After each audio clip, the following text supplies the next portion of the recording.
वजीर आजम इमरान खान ने आज दिल्ली में खिताब किया। मौजू वही था, ऑपोजिशन चोर, ऑपोजिशन डाकू, ऑपोजिशन गद्दार, किसी को नहीं छोड़ूंगा, एनआरओ नहीं दूंगा। दूसरी तरफ वो कहते हैं कि नया पाकिस्तान कोई बटन दबाने से नहीं बनेगा, ये कोई स्विच नहीं कि ऑन करने से हालात ठीक हो जाएं, ऐसा सिर्फ परियों की कहानियों में होता है।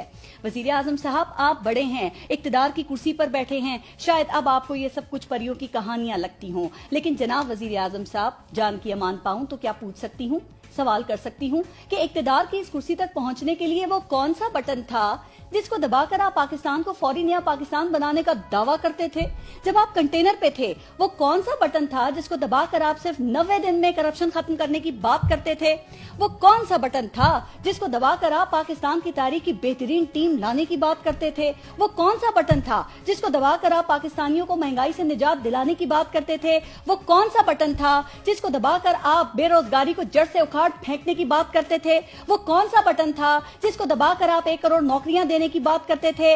वो कौन सा बटन था जिसको दबाकर आप 50 लाख घर बनाने की बात करते थे? वो कौन सा बटन था जिसको दबाकर आप लूटी दौलत वापस लाने की बात करते थे? वो कौन सा बटन था जिसको दबाकर आप बगैर कर्जे लिए मुल्क चलाने की बात करते थे? वो कौन सा बटन था जिसको दबाकर आप 8,000 अरब रुपए टैक्स इकट्ठा करने की बात करते थे? वो कौन सा बटन था जिसको दबाकर आप माफियाज की कमर तोड़ने की बात करते थे?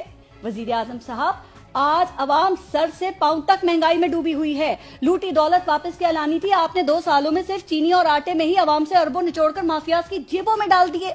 हमारे हालात बटन दबाकर ठीक करने हैं या बगैर बटन दबाए नया पाकिस्तान बनाना है, ये अब आपके इख्तियार में है। इस अवाम ने अपने वोट की सूरत में ये बटन आपके हाथ में दे दिया है। अब आप इन्हें परियों की कहानियां मत सुनाएं, इख्तियार का बटन आपके पास है और अवाम को रिलीफ दे।